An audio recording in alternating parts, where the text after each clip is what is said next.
the 9th of October. Good morning, this is Tina Dahealy. The economy grew more slowly than expected in August, despite Eat Out to Help Out. The Chancellor Rishi Sunak is expected to help businesses weather new coronavirus restrictions, and a new discovery may revolutionise treatments for childhood diabetes. Official data shows that the economic recovery slowed in August. The economy expanded by 2.1%, well below expectations, despite the government's Eat Out to Help Out scheme. With more, here's our economics correspondent Andy Verity. Just as imposing full-blown lockdown caused the economy to shrink faster than it ever has, lifting it led to extraordinary rates of growth. Over 3 months from the start of June to the end of August, economic activity rose by 8%.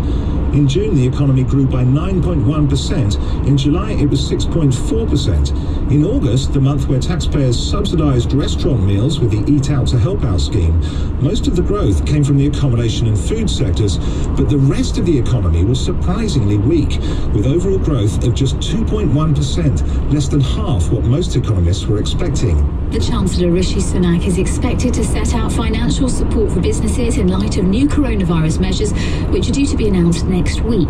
Labour and officials in the north of England are pressuring the government to reveal the details of the restrictions, which will apply to areas worst affected by the virus. Our political correspondent Leila Nathu says the details of Mr Sunak's announcement are unclear.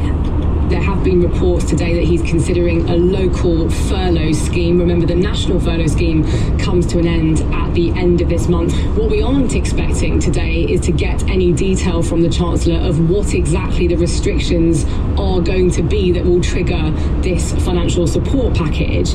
There has been talk of pubs closing, restaurants closing entirely, but clearly there is a lot of nervousness among those businesses in the areas that are watching and waiting to see whether they are going to get more stringent restrictions.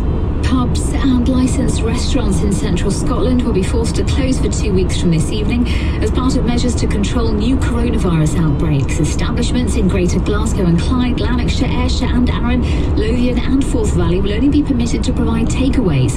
Our Scotland reporter Alexandra Mackenzie says it will affect huge swathes of the industry.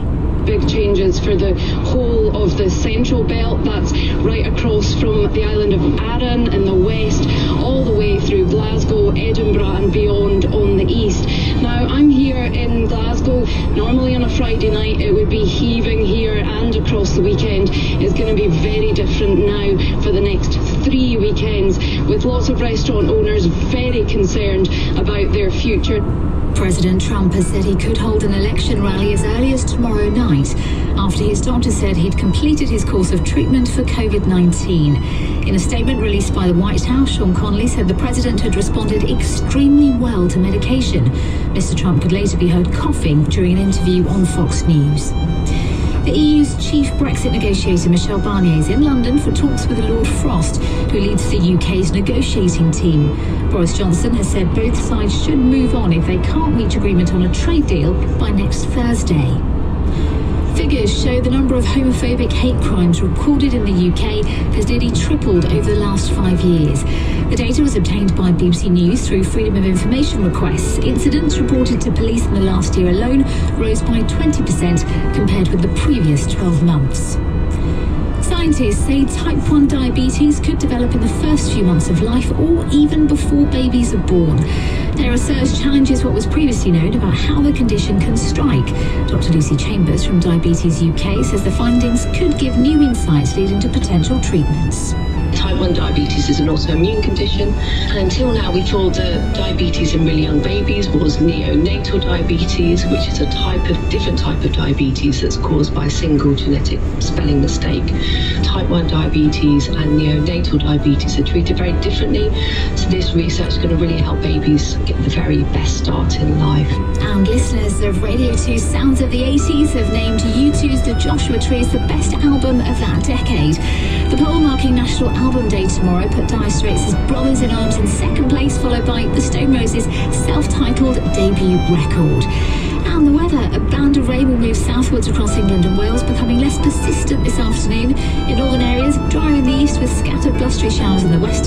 Temperatures could reach highs of 14 Celsius in London and Cardiff, 11 in Belfast and 10 in Edinburgh. That's the BBC News at 8:05.